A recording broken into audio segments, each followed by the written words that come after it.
రాష్ట్రంలో అధికారంలోకి రాకముందు యువగలం పాదయాత్రలో నారా లోకేష్ గారు నియోజకవర్గం తిరిగి వీధి తిరిగి మిమ్మల్ని మీ బిడ్డలని నా బిడ్డ నారా దేవాంశ చూసుకుంటా అని చెప్పని హామీ ఇచ్చారు. కానీ అధికారంలోకి వచ్చిన తర్వాత ఏదైతే ఎస్సీ ఎస్టీ బీసీ హాస్టల్స్ ఉన్నాయో ఎక్కడ పూర్తి స్థాయిలో వసతిగృహాల్లో ఈరోజు మౌలిక సదుపాయాలు ఏర్పాటు చేయలేదు. ఈరోజు ఏఐఎస్ఎఫ్గా జూలై నెలలో ఆగస్టు నెలలో రాష్ట్రంలో ఏ సాంఘిక సంక్షేమ హాస్టల్స్కి వెళ్ళినా కూడా ఏఐఎస్ఎఫ్ నాయకత్వానికి ఆ హాస్టల్స్ మొత్తం సమస్యలతో స్వాగతం పలుకుతూ ఉన్నాయి. ఈరోజు వర్షాకాలం ప్రారంభమైంది, ఎక్కడ పూర్తి స్థాయిలో విద్యార్థులకి దోమతెరలు అందించలేదు. ఈరోజు ఏ ఎస్సీ ఎస్టీ బీసీ హాస్టల్కి వెళ్తున్నా కూడా విద్యార్థులు మొత్తం రాత్రి పూట దోమల సంగీత రాగాల మధ్య ఈ విధంగా నిద్రిస్తూ ఉన్నారు. ఈరోజు ఏఐఎస్ఎఫ్ మేము రాష్ట్ర ప్రభుత్వాన్ని ఈ హాస్టల్ తరఫున కొంత కూడా అడగడం లేదు. ఏదైతే ముఖ్యమంత్రిగా నారా చంద్రబాబు నాయుడు గారి ముద్దుల మనవడు నారా దేవాంశ్ చేటువంటి హైలీ న్యూట్రిషన్ ఫుడ్ని మేము ఎస్సీ ఎస్టీ బీసీ వర్గాల విద్యార్థులకి పట్టమడగడం లేదు. కనీసం సగటు మనిషి సగటు విద్యార్థి తినగలిగిన పౌష్టిక ఆహారాన్ని పట్టమని మేము అడుగుతూ ఉన్నాం. ఏదైతే ప్రధానంగా ఈ ప్రభుత్వం కూటమి ప్రభుత్వం కోట్ల రూపాయలు వెచ్చించి అన్నా క్యాంటీన్ పెట్టామని చెప్పి గొప్పగా చెప్తా ఉంది. కేవలం 90 రూపాయలు అవుతా ఉంది 3 పూటలకి. మేము 75 రూపాయలు భరిస్తాం, మీరు 3 పూటలు 15 రూపాయలు చెల్లిస్తామని చెప్తా ఉంది. అన్నా క్యాంటీన్లో గుడ్లు లేవు, నాన్ వెజ్ లేదు, స్నాక్స్ లేవు, అట్టికాయలు లేవు. కానీ ఎస్సీ ఎస్టీ బీసీ హాస్టల్ వర్గాల విద్యార్థులకు మాత్రం గొప్పగా ఈ రాష్ట్ర ప్రభుత్వం మెనూ ప్రకటించి వారంలో 2 పూటల చికెను, అదేవిధంగా రోజు ఎగ్ స్నాక్స్ ఇస్తామని చెప్పని మెనూ ప్రకటించింది. కానీ అన్నా క్యాంటీన్కి మాత్రం పేదలకు పెట్టే భోజనం సాంబార్ అన్నానికి 90 రూపాయలు అవుతూ ఉంటాయి రోజుకి.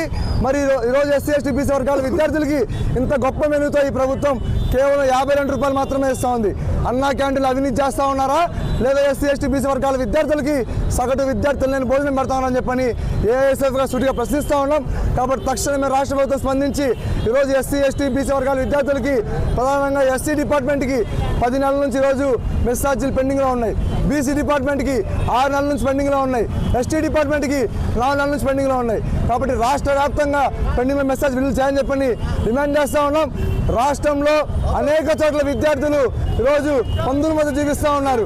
ప్రధానంగా ఈరోజు పూర్తి స్థాయిలో ఏ హాస్టల్లో కూడా బాత్రూములు కడిగే వాళ్ళు లేరు, స్కావెంజర్స్ పోస్టులు లేవు.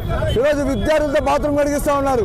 కాబట్టి ఏఐఎస్ఎఫ్లో మేము స్పష్టంగా తెలియజేస్తూ ఉన్నాం, సాంఘిక సంక్షేమ వసతులలో నెలకొన్న సమస్యలు పరిష్కరించకపోతే మాత్రం రాష్ట్ర వ్యాప్తంగా పెద్ద ఎత్తున ఈ కూటమి ప్రభుత్వం వ్యతిరేకంగా ఆందోళన కార్యక్రమాలు చేపడతామని హెచ్చరికలు జారీ చేస్తా ఉన్నాం.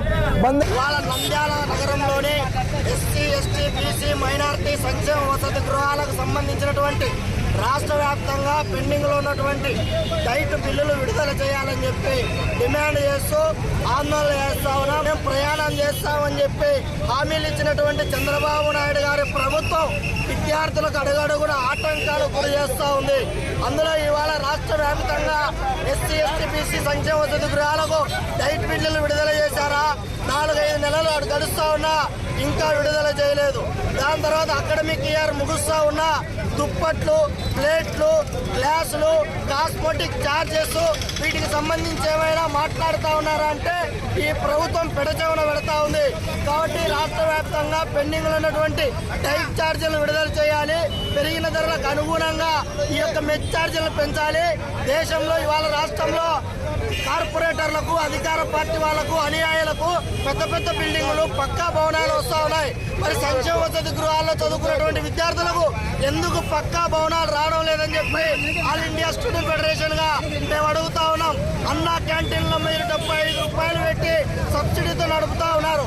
జైల్లో ఖైదీలకు కూడా 90 రూపాయలు పెట్టి నడుపుతా ఉన్నారు.